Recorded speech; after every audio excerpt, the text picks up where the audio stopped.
여러분 안녕하세요. 런던의 김인수입니다. 어, 요즘 한국에서의 생활은 어떻습니까? 영국은요, 요즘 길거리가 굉장히 한산해요. 아마 사우스포트의 그 살인 사건, 17살 먹은 젊은이가 그 어린 학생들 3명을 죽이고, 그리고 그 7명이 지금 병원에서 치료를 받고 있죠. 그 일 때문에 거구라고 하는 아주 거구 좀 일종의 또라이들이 소문을 돌렸는데요. 그 소문이 무섭더라고요.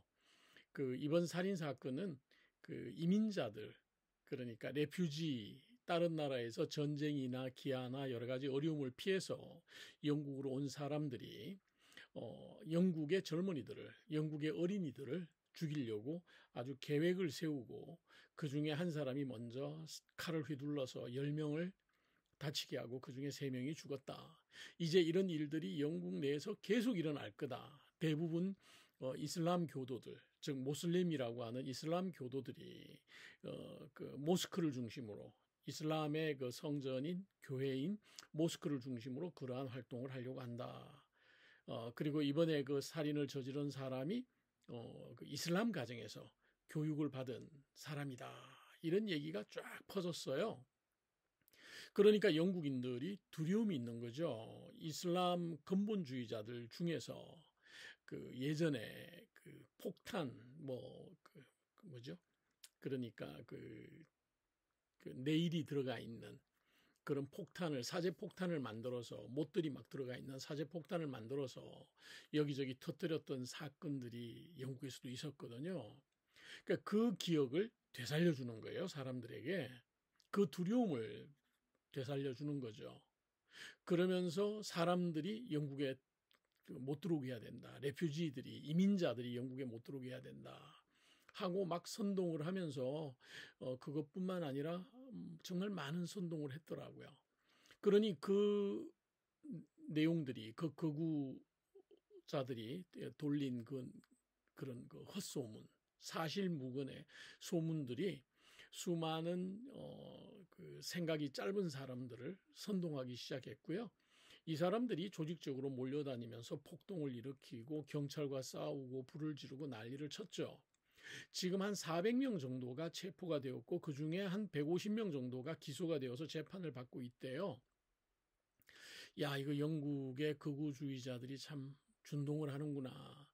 특히 그 보수당이 물러나고, 뭐 극우주의자들 중에서 많은 사람들이 보수당에도 많이 껴 있죠. 그래서 보수주의자들이 물러나고 이제 그 노동당이 정권을 잡은 시점에서 아마 길들이기를 하느라고 그렇다라고 생각을 했었어요. 최근에는 안티 레이시스트, 레이시즘, 안티 레이시즘이라고 해서 그 인종차별에 반대하는 그런 사람들. 우리 영국의 가치는 그게 아니다. 우리는 모든 사람들을 환영하고 우리는 더불어서 잘 살 수 있는 나라다. 그러니까 모든 다종교를 인정하고 이슬람이든 크리스찬이든 힌두교도든 무신론자든 우리는 다 환영한다.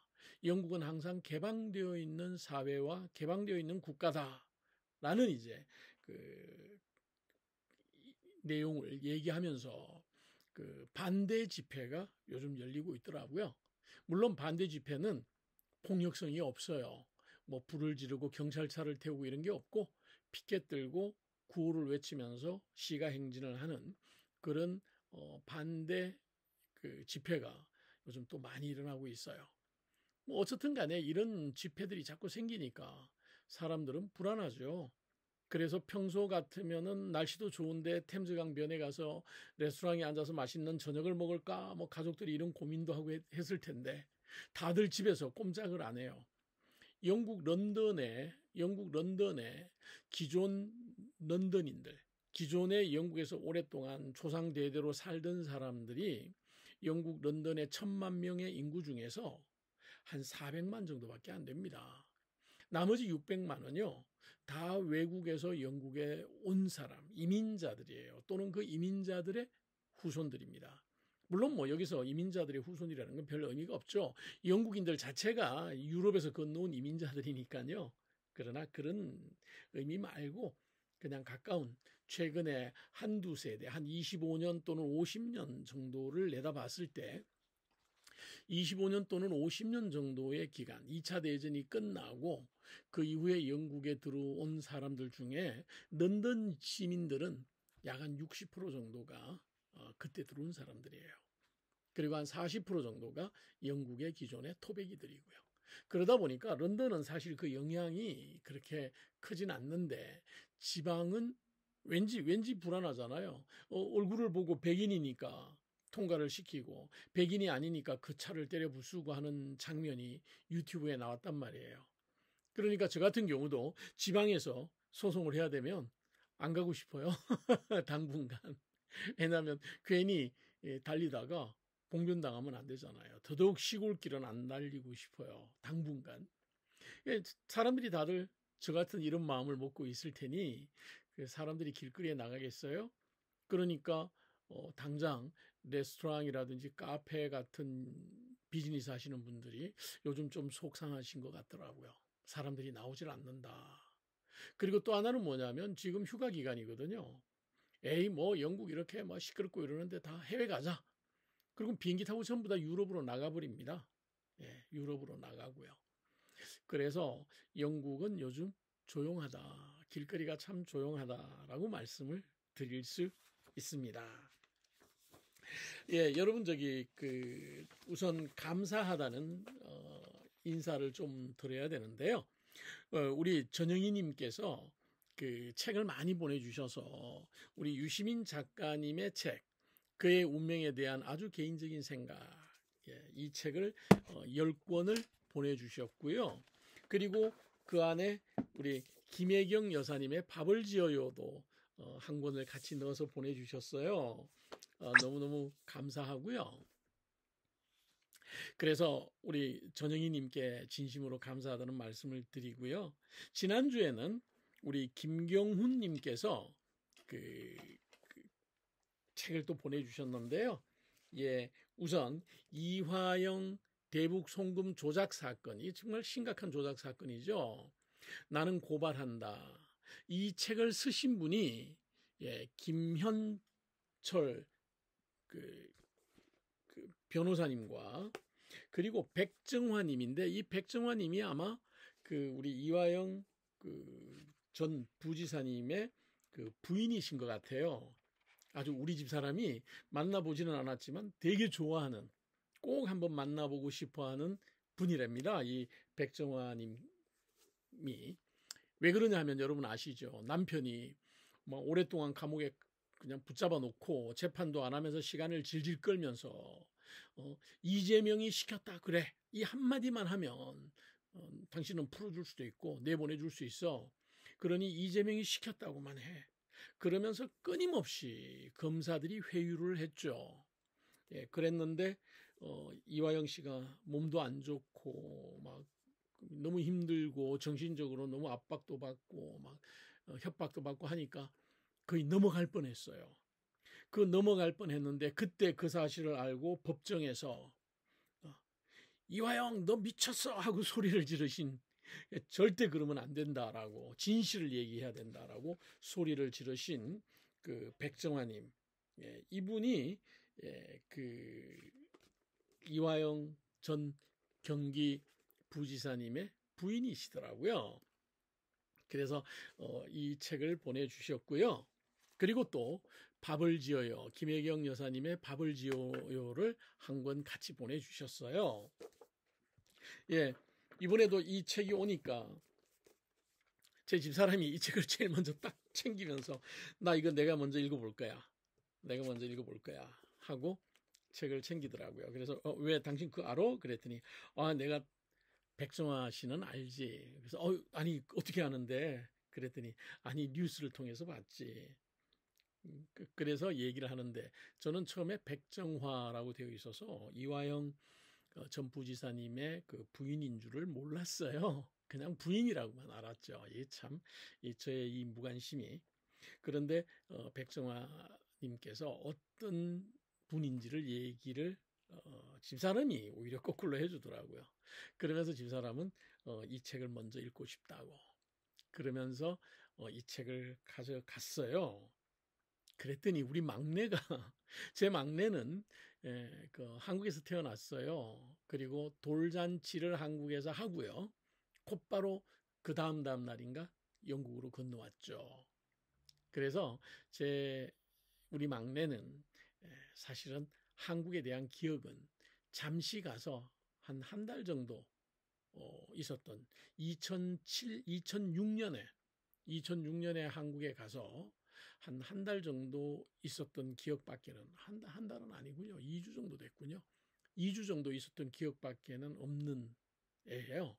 물론 같이 살았던 우리 그 외할머니 외할아버지 덕분에 지금은 두 분 다 돌아가셨지만 그 덕분에 우리 말을 잘 익히고 우리 글도 잘 익히고 그래서 저를 많이 도와줍니다.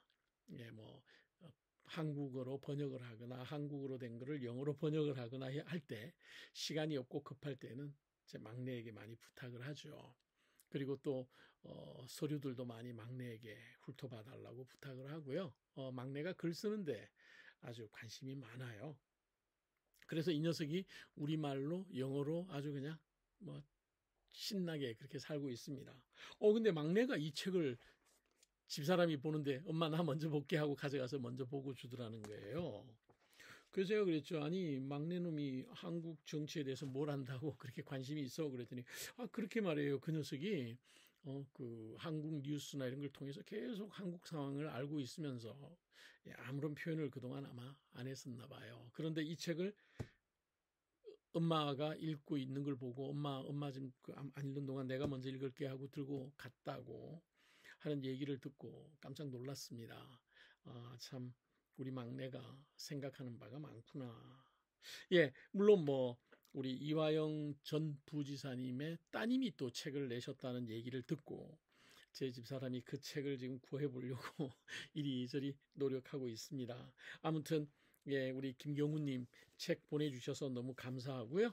예, 저희가 빨리 우리 식구들이 다 읽고 그리고는 그 이웃 영국에 있는 다른 분들하고도 좀 나누어 가면서 읽도록 노력하겠습니다. 예, 먼저 이렇게 감사하다는 인사를 먼저 드리고 시작하겠습니다. 여러분, 지금 이 방송은요, 1시간 정도 방송을 하고, 그리고 난 다음에 또 따로 또 방송을 연결해서 하도록 하겠습니다. 평소에는 2시간, 3시간 막 한꺼번에 방송을 했는데요. 예, 그렇게 할 수 없는 사정이 좀 생겨서 1시간 정도만 먼저 이 방송을 하고 그리고 다시 또 그 12시부터 그러니까 12시부터 방송을 계속 해나가도록 그렇게 할게요. 물론 그때는 여러분들이 지금 이 방송이 끝나고 새로 시작하니까 또 따로 들어오셔야 되는 불편함이 있으실 것 같습니다. 예, 여러분 오늘 먼저 말씀을 드리려고 하는 바는 그 조국 장관님의 아들 조원 씨의 연세대학교 대학원 그 졸업을 무효화시켰다는 연세대학교의 발표를 보고서 거기에 따른 얘기를 한마디 해야 될 것 같습니다. 그래서 그 부분에 대한 얘기를 먼저 좀 여러분께 말씀드리고요. 그리고 또 만일 가능하다면 최근에 가장 핫한 이슈가 여러분 생겼죠. 그 파리 올림픽이 있고 난 다음에 정말 대한민국에 그 정말 똑똑한 친구가 한 사람 있다라는 걸 알았는데요. 예, 그 양반이 바로 누구냐 하면은 여러분 안세영이라고 배드민턴 선수죠. 금메달을 따기 전까지 온갖 어려움과 고통을 참고 견디면서 금메달을 땄어요. 다리가 완전히 망가져 가면서 금메달을 따고는 그리고는 이렇게 하면 안 된다라고 문제를 삼았죠. 참 안세영 씨를 보면서 저는 많이 부끄러웠습니다. 대한민국의 기성세대로서 나이든 세대로서 어떻게 이렇게 나이 먹은 사람들이 하는 짓이 벌레만도 못한가. 예, 그 얘기를 오늘 먼저 좀 말씀을 드리고요. 그리고 요 방송이 끝나고 그 다음 또 이어지는 12시부터 이어지는 방송에서는 대한민국 정치에 대한 얘기를 좀 해보겠습니다. 물론 조국 혁신당과 민주당의 관계에 대해서 앞으로 어떻게 우리가 이 관계를 만들어 나가야 되는지 그 부분에 대해서 얘기를 좀 나눠봤으면 좋겠어요. 물론 저도 윤석열이에 대해서, 김건희에 대해서, 그다음 대한민국의 저 완전히 똥별들에 대해서, 그리고 인간 같지 않은 국진당의 정치인들에 대해서, 대통령 그 용산군 근처의 언저리에서 먹고 살겠다고 인간 이하의 짓을 해대는 벌레 같은 인간들에 대해서 할 얘기가 너무 많지만, 그분들에 대한 얘기는 여러분들이 아마 신물나게 한국 내에서 뉴스를 통해서 전해 듣고 계실 텐데, 저까지 합세해서 또 반복해서 얘기하면 여러분 짜증 나실 것 같아서 가능하면 우리가 나아가야 될 길, 나아가야 될 방향에 대해서 먼저 말씀을 드리는 게 옳지 않은가, 그런 생각이 들어서 그런 부분을 중심으로 말씀을 드리겠습니다. 여러분, 영국에서 변호사가 되려면, 그러면 예전에는 GDL 또는 PGDL이라고 하는 과정, 즉 로스쿨 과정을 공부하거나 아니면 학부에서 법대를 졸업하거나 먼저 하고, 그리고 난 다음에 LPC 또는 BPC라고 하는 그 변호사가 되는 연수 과정을 해야 됩니다. 1년을 풀타임으로. 그리고 그 두 과정을 통과하면, 시험을 봐서 다 통과하면, 그러면 그 다음은 트레이니 솔리스트라고 해서 수석 변호사를 변호사 사무실에서 2년 동안 해야 됩니다. 그리고 시험도 보고요. 이제 거기에 통과를 하면 변호사가 됩니다.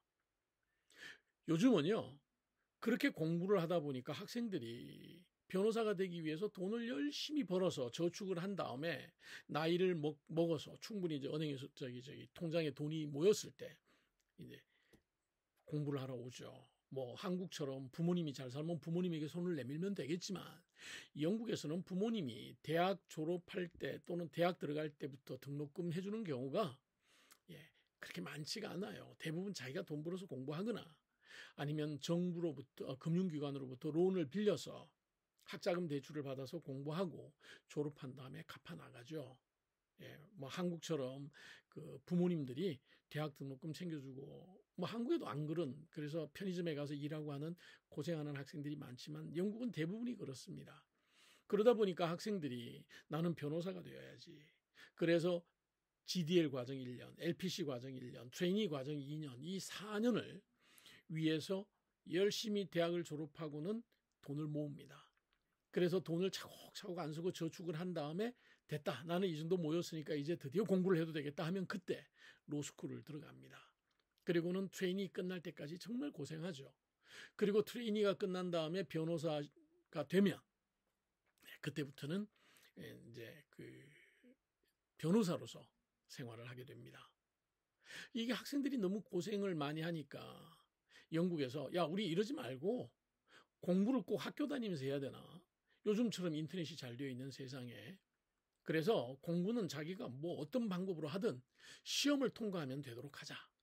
그래서 SQE1, SQE1이라고 하는 그 Solicitors Qualification Exam인가 뭐 그래요, 이름이. 근데 워낙 줄여서 얘기하다 보니까 이제는 머릿속에서 그 원래 그 이름이 다 사라져 버렸네요. 아무튼 SQE1이라는 시험을 보고, 그리고 다시 LPC 과정과 같은 SQE2 과정의 시험을 보고, 그리고 난 다음에 트레이니 2년 대신에 어느 로펌이나 또는 뭐 어느 나라에 있는 로펌이나 또는 법률에 관련된 회사, 예를 들어서 대한민국의 경찰이라든지 아니면 정부의 어떤 법률에 관련된 그런 부서, 뭐 또는 그 변호사 사무실, 뭐 아니면은 법률과 관계된 인권 변호사, 인권 뭐 무슨 사무실 이런 데도 좋아요. 그런 데서 2년간 근무를 하면, 그러니까 이제 훈련이 아니죠, 근무죠. 근무를 하면, 여기서 근무를 하면이라는 건 참 중요한 의미를 가져요. 왜냐하면 월급을 제대로 받을 수 있거든요. 그래서 정말 돈 걱정에서 좀 벗어날 수가 있거든요. 그래서 일을 하고 경력을 쌓은 다음에 그 경력을 정리해서 심사를 받으면 돼요. 그렇게 이제 변호사가 되도록 했어요.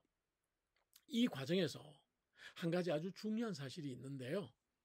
변호사가 되기 위해서 SQE1 시험을 보든지 아니면은 옛날 방식대로 로스쿨에 가서 공부를 하든지 간에 기본적인 자격을 갖춰야 돼요.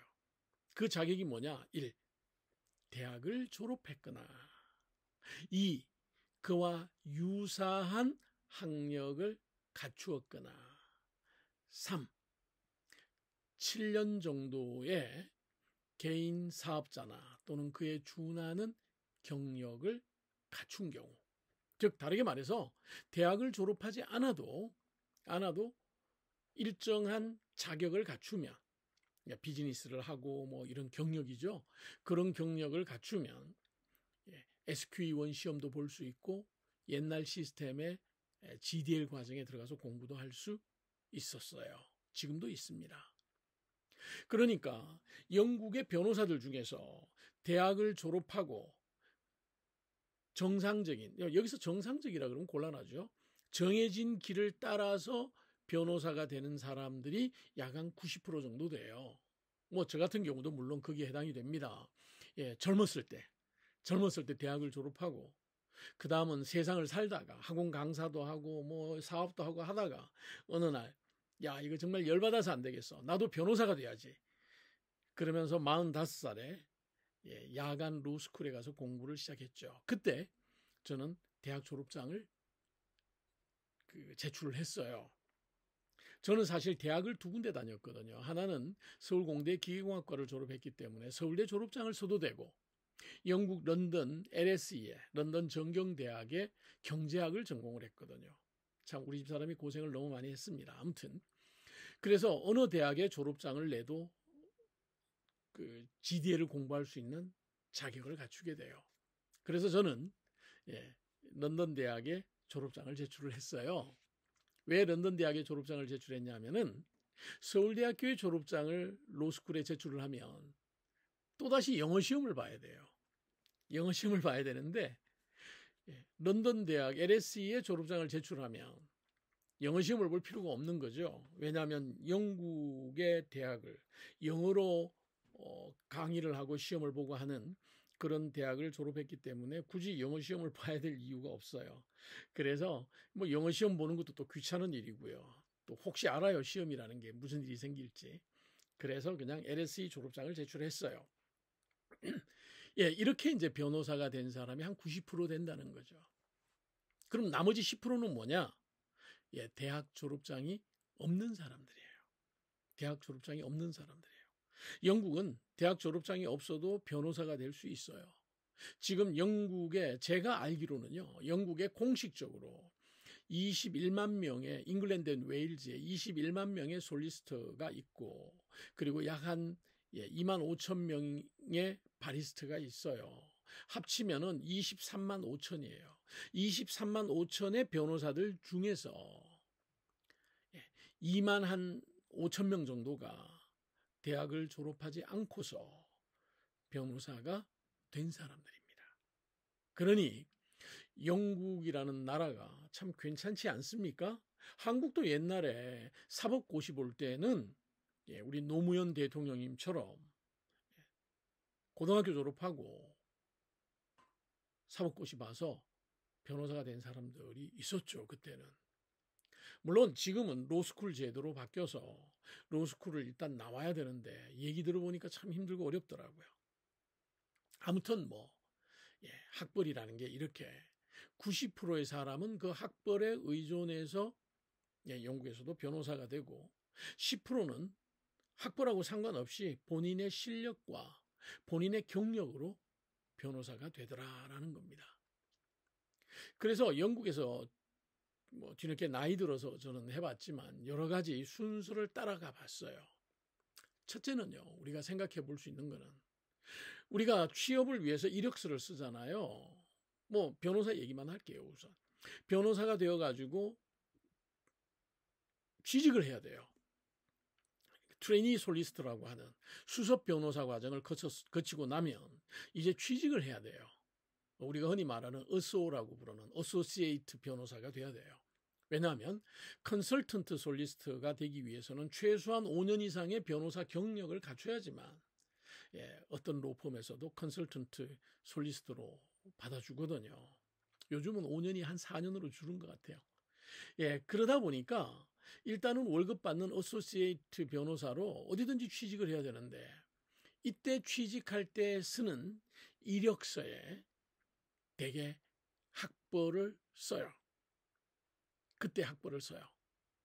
그리고요, 그렇게 해서 취직을 하고 한 변호사 생활을 1, 2년 하고 나면은요, 그 다음 다른 로펌으로 옮겨갈 때는 학벌을 거의 안 써요. 학벌 안 봅니다. 안 보고 지난 2년 동안, 지난 3년 동안 네가 한 일이 뭔지, 누구 밑에서 어떤 변호사들하고 어울려서 일을 했는지만 잘 나타내면 돼요. 그리고 그 이후에 뭐 5년, 6년, 7년 지나고 한 8년 지나고 막 이렇게 이제 세월이 지나잖아요. 변호사로서. 학벌에 대한 얘기는 입에서 꺼낼 일이 없어져요. 그래도 처음에 처음에 변호사, 트레이니 솔리스터 마치고 처음에 이제 어소시에이트로 취직을 했을 때 그때는 옆에 있던 친구들이나 선후배들이 물어보죠. 야, 너 어디서 공부했어? 너 어느 대학에서? 나는 말이야. 나는 런던 대학 UCL에서 공부를 했는데, 나는 런던 대학 LSE에서 공부를 했는데, 나는 옥스퍼드 나왔는데, 너 어디 나왔지? 이렇게 물어보는 경우가 간혹 있답니다. 근데 조금 세월이 지나잖아요. 한 3년 차, 4년 차만 되면 너 어느 학교 나왔어? 이런 거 물어보는 사람이 없어요. 좀 물어봐 줬으면 좋겠어요. 자랑 좀 하게. 근데 물어보는 사람이 없어요. 그냥 그 사람의 업적만 봅니다. 그래서 영국 사람들의 이력서를 보면 영국 사람들은 회사를 잘 옮겨 다녀요. 전에 한 2년 전에 제가 방송에서 한번 얘기했지만 한국에서는 한 회사에서 20년 근무했다. 그러면 막 근속 표창장 주고 막 이러잖아요. 영국에서 한 회사에 20년 근무했다. 그러면 저 친구 뭐가 좀 덜 떨어졌나 보지. 뭐 실력이 좀 없나 보지. 아무 데서도 오라고 안 했나 봐. 자기를 개발할 기회가 없었네 저 사람. 이렇게 생각을 해요. 정말 영국에서는 실력이 있으면 이 회사에 가서 한 2, 3년 열심히 일하면서 배우고 그리고 더 이상 배울 게 없으면 다른 회사로 옮겨갑니다. 그래서 새롭게 배우고요. 이렇게 옮겨가는 게 당연해요. 그리고 옮겨갔다라는 것은 그만큼 실력이 있다는 얘기로 받아들여지고요. 실력이 있으면 물론 뭐 3개월에 한 번씩 뭐 6개월에 한 번씩 옮겨 다니고 이러면 속으로 이 친구는 부침성이 없구나. 이 친구는 일을 제대로 못하는구나. 회사에서 잘랐을 걸 아마 이렇게 오해를 해요. 오해가 아니라 진짜겠죠. 그런데 보통은요. 한 3년 정도 한 회사에서 근무를 하고 한번 옮기고요. 그 다음은 또 한 3, 4년 근무하다가 한 번 정도 또 옮기고 이렇게 보통 서너 번은 옮깁니다. 그런데 그 사람들 이력서를 자세히 보면 처음 대학을 졸업하고 처음 공부를 하고 처음 트레이니를 끝내고 첫 직장을 갈 때는 대개 이력서에 보면 나는 어느 대학 졸업했어, 뭐 전공했어 이런 게 나와요. 그런데 두 번째 이력서를 쓸 때 보면은 그런 학력이 거의 없어요. 세 번째쯤 되면은요 이력서에 학력을 쓰면 속으로 덜 떨어진 놈이고 학력밖에 자랑할 게 없나 보지. 그렇게 생각해요. 경력이 더 소중합니다. 경력이 더 소중하고 또 그 다음에 어떤 사람이 나를 추천서를 써줄까, 나에 대해서 추천서를 써줄까 이것도 참 중요하죠. 그래서 그 각 변호사 사무실에 그 웹페이지에 들어가면 홈페이지에 들어가면 그 변호사들을 소개하는 글이 있어요. 그 글을 보면 요즘은 거의 학력이 다 사라졌어요. 저는 저를 소개하는 그 웹페이지에 제 학력을 넣어놨습니다. 사람이 못 나가지고 그것밖에는 별로 자랑할 게 없어요. 그래서 넣어놨습니다. 사실은 학력을 넣어놓은 이유는 뭐냐면요. 한국 분들이 여기 한국에서 공부한 사람 있네. 왜냐하면 제 이름이 안드루 킹으로 돼 있잖아요. 안드루 킹으로 돼 있는데 제가 아무리 나 이름 바꿨어요. 원래 저 이름은 김인수인데 경주 월성 김가라 왕족이거든요. 우리 선조들이 천년의 신라의 왕족이었어요. 그래서 그 왕족이니까 킴을 킹으로 바꾸고요. 그 다음에 인수라는 I로 시작하는 것보다는 A로 시작해서 앞쪽에 쓰고 싶어서 안드루라고 이름을 정했죠. 그래서 안드루 킹이라고 했어요. 그런데 제가 아무리 코리언이라고 그 써놔도 사람들은 일단 이름이 안드루 킹이니까 얘 뭐 이민 2세인가? 이민 3세인가? 이질감을 느끼나 보더라고요. 그래서 저를 소개할 때 저는 꼭 넣습니다. 나는 대학을 한국에서 졸업했다고. 예, 그래서 제 소개란에 보면은 학벌이 들어가 있어요. 되게 우리 흔한 말로 좀 쪽팔리죠. 예, 쪽팔리지만 뭐 어떻게 하겠습니까? 나는 한국인이다. 이런 얘기를 대놓고 나는 한국인이야 막 이렇게 쓰면 또 영국인들이 보고 얘는 왜 한국인을 강조했을까? 그럼 우리 같은 영국인은 이 친구 이제 일 맡기면 안 되나 보지? 이러고 또 안 오면 그것도 손해잖아요. 그래서 저도 영국인 의뢰인들이 꽤 있거든요.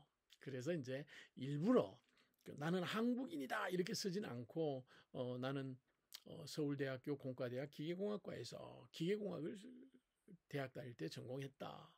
그 다음 런던대학교 LSE에서 경제학을 공부하고 그 다음에 뭐 방송 관련된 또는 학원 관련된 그런 비즈니스 인더스트리에서 일을 하고 뒤늦게 나이 들어서 그 변호사가 되었다. 뭐 이렇게 좀 써놨어요.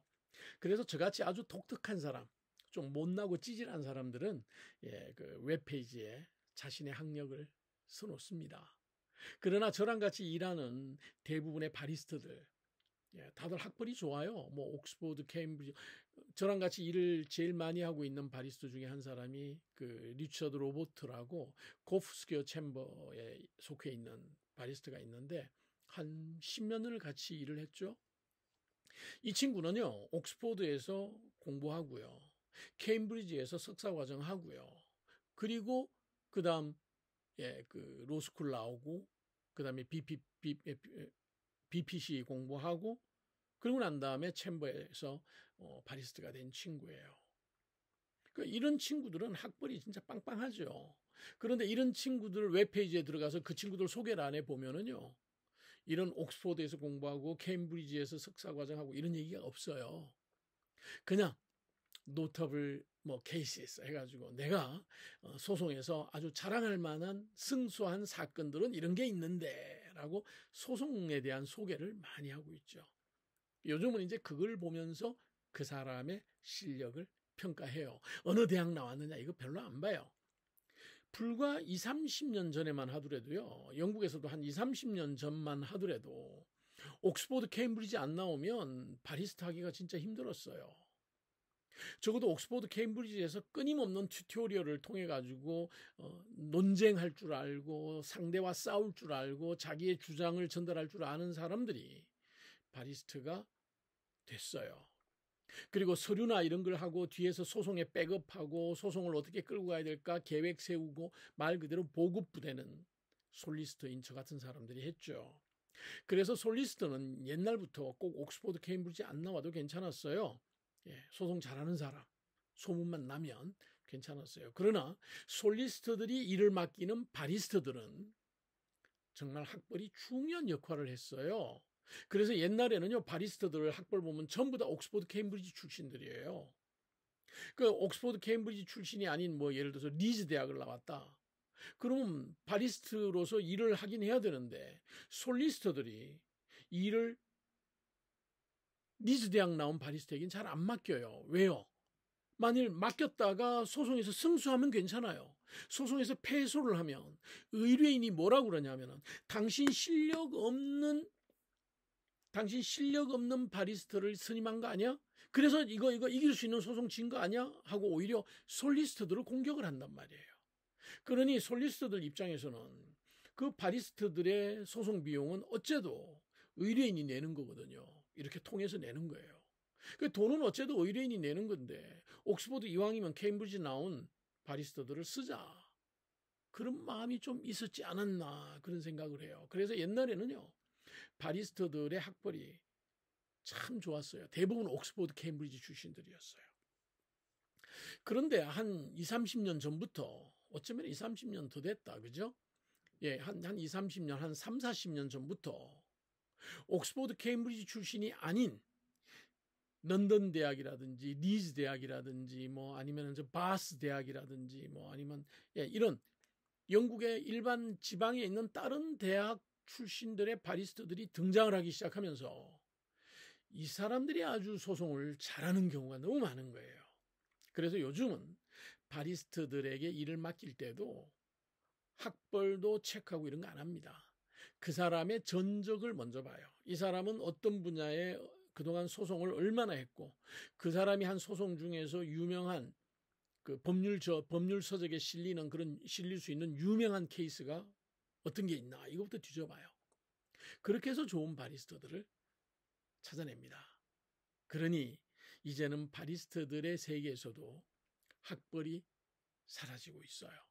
그래서 학벌이 사라지고 옛날에는 백인이 아니면 바리스타를 할 때 왜 판사님 앞에 가서 막 조잘조잘 대면서 막 소송을 해야 되니까 그 바리스타 뒤에 솔리스트들이 앉아서 막 뒤에서 서류 백업하고 막 난리를 치거든요.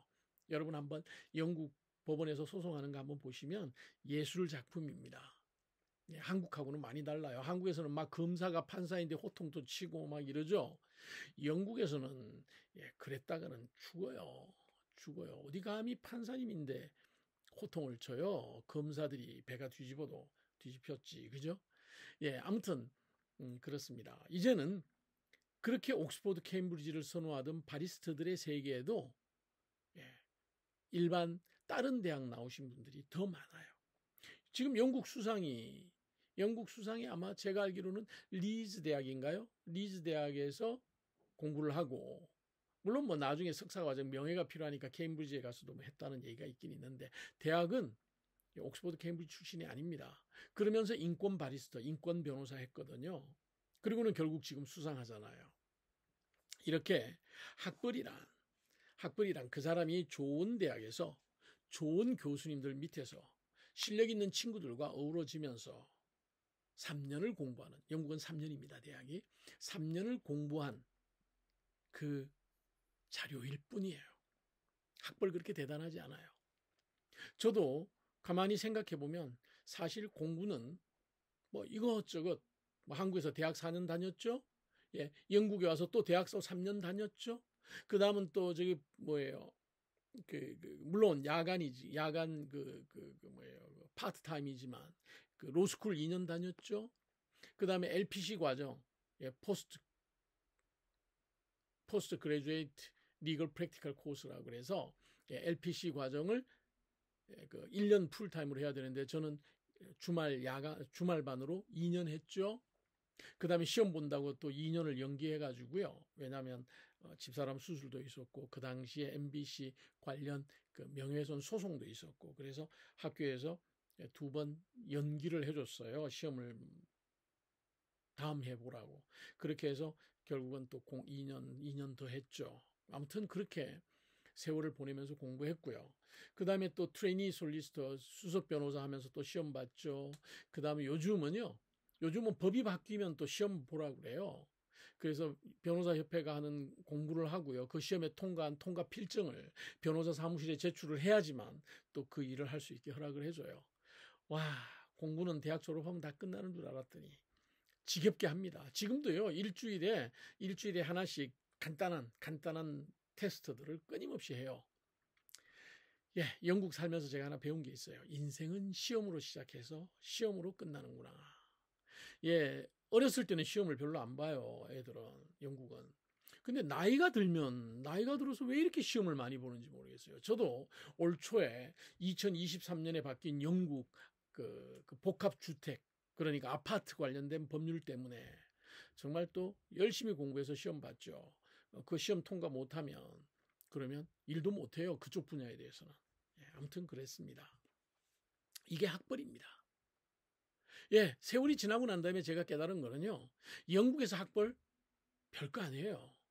뭐 이 정도의 학벌 가지고 그 사람이 평생 쫓아다니는 것도 아니고 제가 얼마 전에 그 한국에서 로스쿨 교수님들이 오셔서 모시고 LSE 런던 스쿨 오브 이코노믹스 앤 폴리티컬 사이언스라고 하는 런던 정경대학을 쭉 보여드리다가 거기 가서 그 앞에 그 학교 안에 있는 펍에서 맥주 한잔하고 이제 헤어졌는데요. 예, 제가 LSE에서 공부를 했던 거는 1980년대예요. 80년대 초예요. 예, 아니 초가 아니구나. 중후반이구나. 80년대 중후반이고요. 한국에서 대학을 다닌 거는 1980년이고요. 졸업은 1984년 2월 달에 했고요. 예, 그러고 난 다음에 그 학벌들이 저에게 이력서 쓸 때나 아니면 홈페이지에 제가 한국인이라는 걸 알리기 위해서 일부러 뭐 이렇게 나 서울대 나왔어요. 뭐 이런 거 하나 쓴 거 외에는 학벌에 대한 얘기는 거의 잊어버리고 삽니다. 그 뭐 한국에 이상하게 미친놈 하나가 국회에서 내가 니보다 공부는 잘했다. 아니 공부를 20대 한 공부가 무슨 지금 공부하고 같아요. 지금 저는 60 몇 살인데도 맨날 공부하고 시험 보고 난리를 치는데 그러니 한국의 정치인들이나 검사 깡패들이 무시를 당하는 겁니다. 20대 공부 좀 한 거 가지고 무슨 평생을 울고 먹으려고 그래요. 세상이 바뀌어도 한참 바뀌고 20대 공부했는데 지금 60대면 40년이 지났어요. 40년 동안 세상이 얼마나 많이 바뀌었습니까?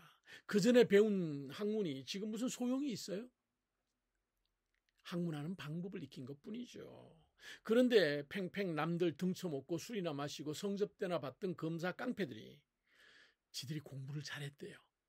예, 옛날에는 잘했는지 모르지만 지금은 아니잖아요. 학벌이라는 건 인생에 있어서 초기 진입할 때 20대에 대학을 졸업하고 첫 사회생활에 발을 디딜 때 나를 평가할 게 하나도 없으니까 너 어느 대학 나왔니? 너 대학은 나왔니? 너 GCSE 고등학교 졸업하면서 시험은 몇 개나 봤니? 뭐 이런 거 물어보는 거죠. 그 이후에는 물어볼 일이 없습니다. 물어볼 일이 없습니다. 대학도 대학 같지 않은 놈들이 대학이라고 어깨에 힘을 주고 남을 평가해요. 아니 연세대학교 여러분들 중에서 연세대학교를 졸업하신 분이 계시면 제가 하는 얘기가 좀 악담으로 들리고 좀 속상하시겠지만 약간만 이해를 해주세요. 대한민국의 서울대, 연세대, 고려대 그 대학들이 뭐요? 그 대학들이 뭘 주는데요? 그 대학들이 그 서울대, 연대, 고대 나온 사람들 머릿속에 뭔가 실력을 왕창 넣어줍니까? 제가 보니까 서울법대 나온 애들도 머릿속에 뭐 든 거 있는 사람은 제가 보기에는 조국 교수 한 사람하고 최강욱 의원 한 사람하고 그 몇 사람 안 됩디다. 나머지는 보니까 머리가 텅텅 비었어요. 논리도 이해를 못하고 있고 법의 적용도 하다못해 그 페어네스라는 단어도 이해를 못하고서 행동을 해요. 그 친구들이. 그런 애들이 무슨 놈의 대학이랍시고 예, 제가 봐도 참 한심해요. 그런데 그 대학이라는 데가 뭐 하는 데입니까? 대학을 다니는 동안에 가르쳐서 새로운 이 사회에 적응할 수 있도록 학문하는 방법, 문제를 해결하는 방법, 미래에 대한 접근하는 방법을 이해하도록 가르쳐서 사회에 내보내는 거죠. 그러면 그 친구들이 사회에 나가서 자신들이 살아가야 되는 세상을 살아갈 때 대학에서 먼저 준비했던 교수님들이 일러준 친구들이 일러준 대학에서 열심히 도서관에서 책을 들고 막 공부를 했던 그를 바탕으로 이 문제는 어떻게 해결하면 좋을까? 앞으로 이런 세상에 대해서는 어떻게 할까?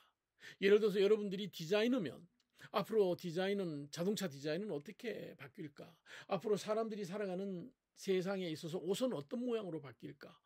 이런 것들을 고민하게 해주는 거죠. 대학에서 배운 지식만 가지고 나와서 옷을 만들어 보세요. 그러면 대한민국 올림픽 선수단들의 그 단복같이 그런 정도의 옷밖에 못 만들어내잖아요. 대학에서 만일 법률을 배웠으면 변해가는 세상에 새로운 법률이 나올 때 어떻게 해야 되는가? 거기에 대한 고민을 하는 게 바로 법률을 공부한 사람들의 자세인데 그런데 정작 머릿속에 딱 암기하고 그리고는 사법고시 봐서 검사가 된 다음에 맨날 술이나 들이켰으니 뇌의 회백질이 다 녹았죠. 검사들이. 그러니까 말도 안 되는 방법으로 지금 재판을 진행하고 있고 그러니까 사람들이 검찰을 없애자고 얘기를 하잖아요. 검사들하고 얘기할 필요가 없고 요즘 검사들 하는 꼴을 보면 그냥 한 대 쥐어 박아버리고 싶은 생각밖에 안 들어요. 저렇게 무식한 놈들이 어떻게 월급을 받고 다니지? 그런 생각이 들거든요. 그런데 무슨 대학에서 우리 대학을 졸업하고 니들이 우리 대학의 졸업장을 받으며 이 졸업장이 이게 말이야 지방 가본데 이따위 생각을 가지고 있어요. 그러니까 야 조원 너 연세대학인 우리 대학 위에서 너 석사과정 했지? 너 석사과정 하는 동안에 해가지고 그 졸업장 받았지? 졸업장 내놔. 이 졸업장이 이게 말이야 사실은 귀한 건데 너 졸업장 내놔. 너 졸업장 안 주면 너는 아무것도 아니야. 이런 생각을 가지고 연세대학교가 이번에 조원 씨의 졸업장을 빼앗더라고요. 우리가 연세대학을 다녔다는 게 중요한 겁니까? 아니면 연세대학을 다니면서 세상 사는 방법, 세상에 적응하는 방법, 미래를 어떻게 준비해야 되는가에 대한 끊임없는 노력과 성찰과 고민과 토론을 했다는 게 중요한 겁니까? 연세대학교에서 졸업장을 빼앗아도 괜찮아요. 조원 씨는 연세대학교에서 석사과정 하는 그 2년 동안 나름대로 생각도 많이 하고 많이 배우고 고민하고 했을 거라고요. 그거는 조민 씨의 머릿속에 조민 씨가 아니라 조원 씨의 머릿속에 그리고 가슴속에 남아있다고요. 빼앗을 수 있는 게 아닙니다. 한양대학교가 김건희에게 아무리 박사학위라고 도장을 석사들 5명이 모여가지고 도장을 찍어서 박사학위를 줬었어도 그게 뭐야? 그 박사학위가 김건희를 바꿔놓습니까?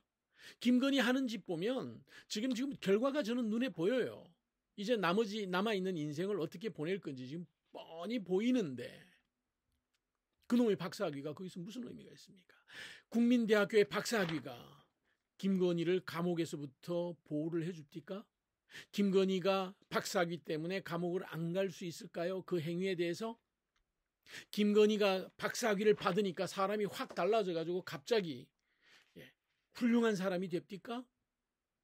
여전히 똑같은 짓을 하는 사람일 뿐이더라는 거예요.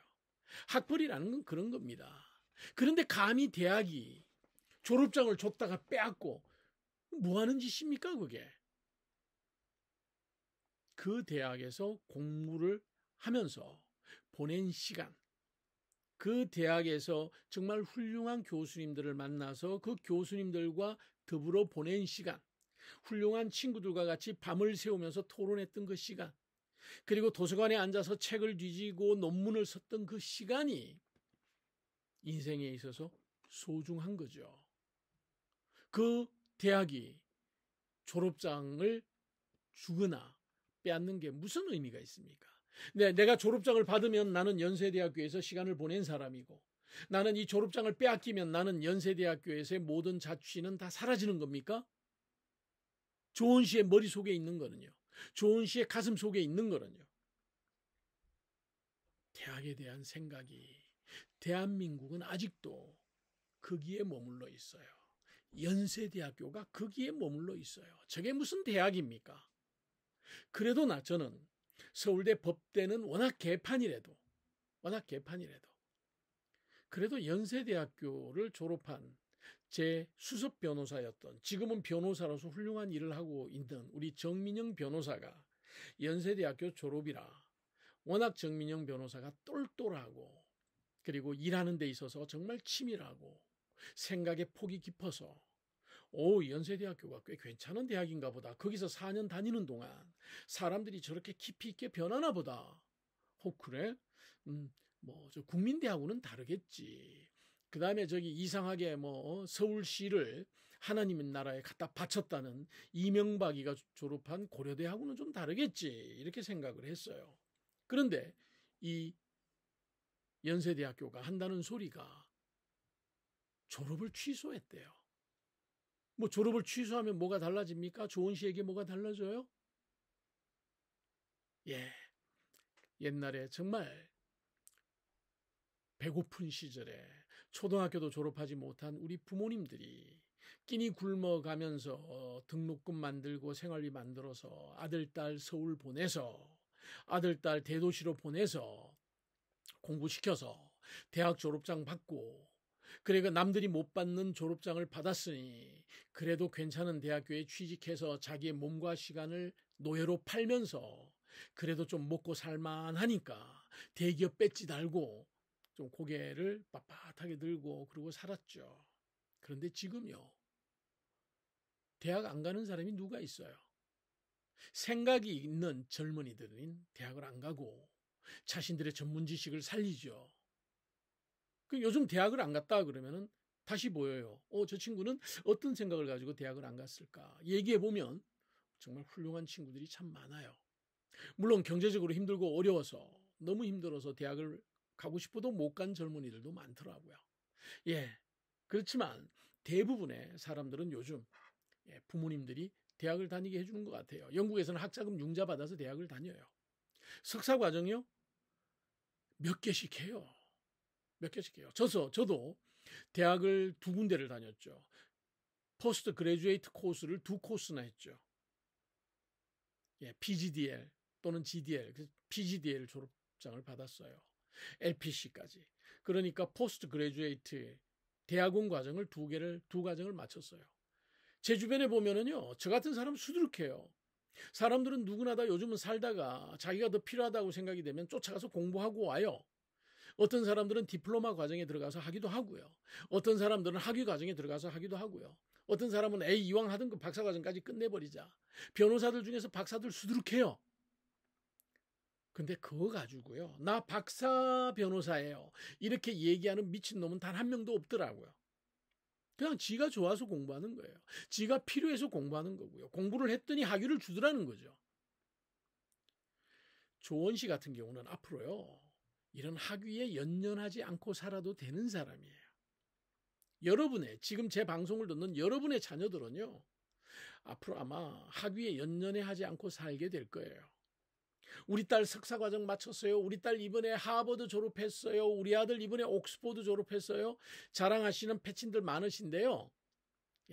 그거는 부모님의 즐거움을 위해서 졸업할 때 누리는 행복이에요. 그거 끝나면은요. 그 머릿속에 든 지식과 가슴 속에 묻어놓은 열정으로 직장 생활을 하거나 전문가로서의 일을 하게 될 겁니다. 거기서 실력을 인정받았을 때 그때 훌륭하게 여러분의 자녀들은 사회생활을 하게 될 거예요. 학벌 때문에 사회생활하는 거 아니에요. 여러분 영국에요. 이 이민자들 중에서 서울대 나온 사람들 많아요.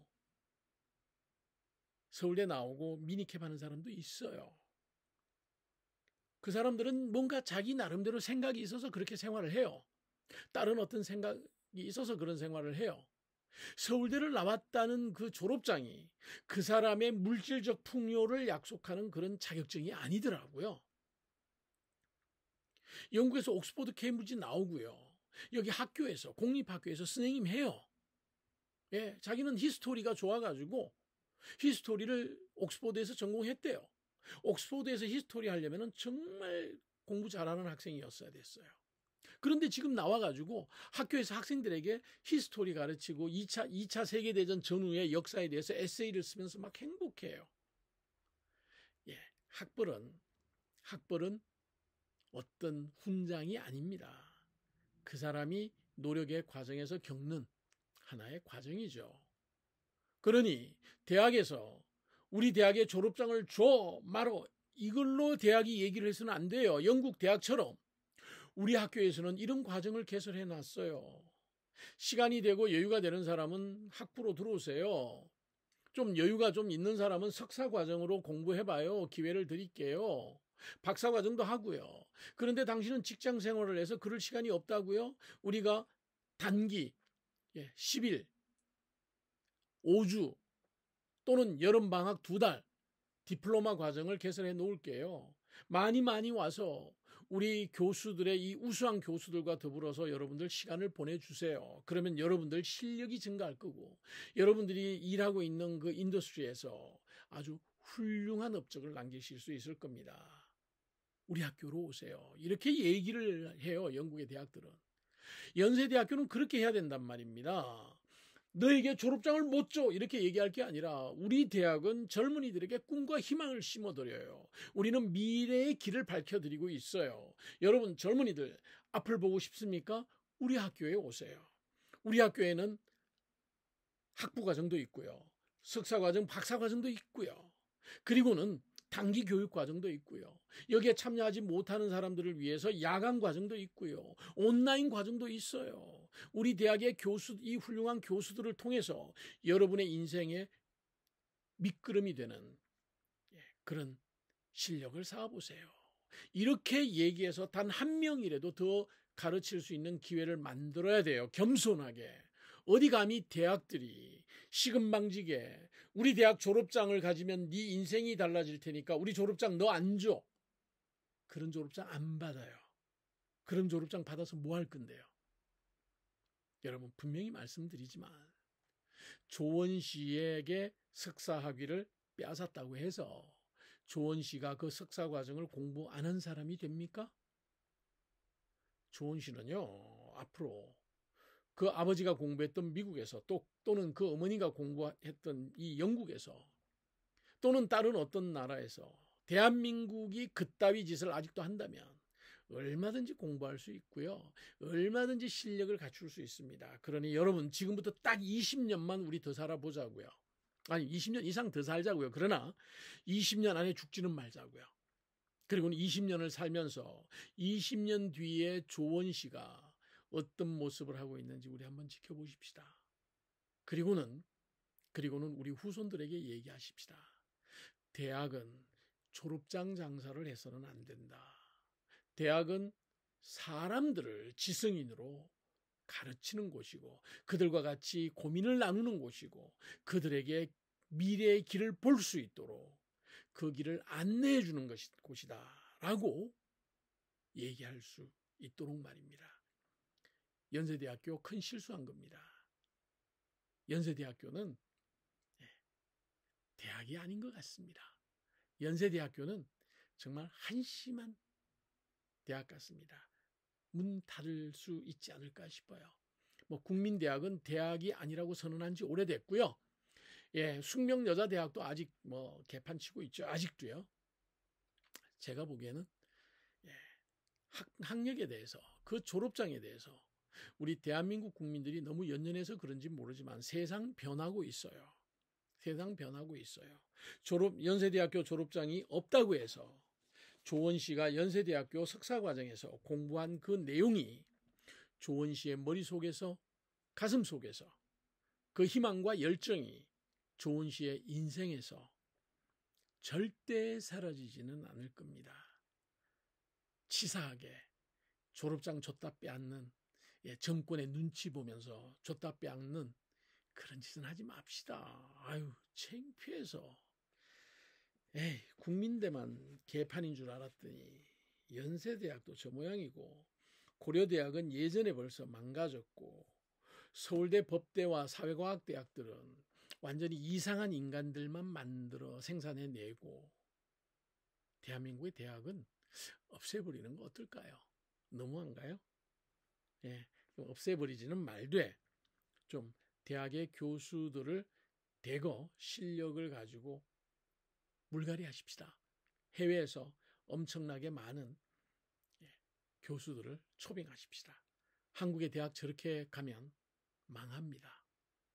오늘은 먼저 우리 조원 씨의 연세대학교 석사과정 졸업장을 빼앗아버린 연세대학교의 정신 차리라는 의미로 먼저 한 말씀 드렸습니다.